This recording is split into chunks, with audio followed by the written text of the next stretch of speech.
السلام علیکم ورحمت الله وبرکاته.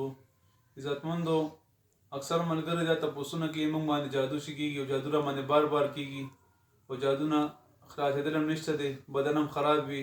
جادو علامت دا وي چې اکثر سر باندې درد وي، شدید درد وي سر باندې، زړه تنګ وي، زړه په یو ځای کې نه لګي، ورسره بدن ټول بند وي، هډوکي ټول خوږېږي، بدن کې ستنې والې کېږي. دا جادو علامت دی. بل چې کور ته راشي غوسه ډېره ورځي، دماغ یې کار نه کوي، دا جادو علامت. نو اکثر ملګرو باندې جادو شوي وي او هغوی دغه کیفیاتو کې ګیر وي، دې کې مطلب راګیر شوي وي. هغوی دپاره مجربه نسخه دا ده چې کوم کس باندې جادو بار بار کېږي او کس ترې نه منع کېږي او ده باندې جادو کوي، نو دی د هغې دپاره روکولو دپاره کوم دی دا وظیفه شروع کړي. یا کوم کس د باندې جادو کوي او نه دغه کېږي، نو هغوی دې وظایفو سره الټه کېږي، هغوی باندې اثرات په هغوی باندې دوباره کېږي.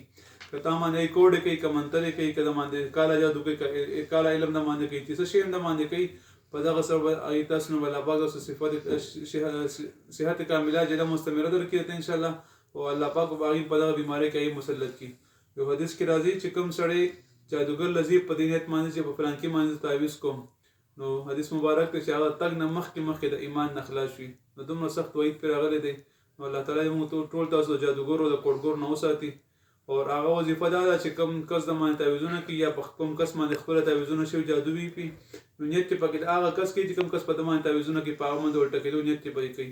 15 الفاظ دي، د 15 الفاظ ورځ کې 313 ځل ویل دي. که سهار ماښام ویلی شي خو ډېره بهتره ده، که دین ورځ کې یو ټایم چې وي هم کافي ده. یا جبارو، یا قهارو، یا منتقمو، یا مذلو، یا معیدو، دا 15 الفاظ دي، دا روزانه ویل دي. خو شرط پکې دا دی چې کوم ملګری کوي نو هغه دې پیله اجازت اخلي، اجازت نه پس دې بیا شروع کوي، اجازت نه بغیر دې نه کوي، ځکه چې بیا ورته روجت مسله پېښېږي. په دې وظیفه کې دې پخپله بیا ګرفتار نه شي. نو دا وظیفه مخکې ملګرو سره شیر کړي. کوم ملګري په جادو کې یا جناتو کې یا په نور نظر بد کې ګرفتاره شوي، الله رب العزت په دې نه ورته صحت کامله ورکړي. نو دا ویډیو مخکې ملګرو سره شیر کړي. الله تعالی تاسو ټول ته اجر عظیم درکړي. السلام علیکم ورحمت الله وبرکاته.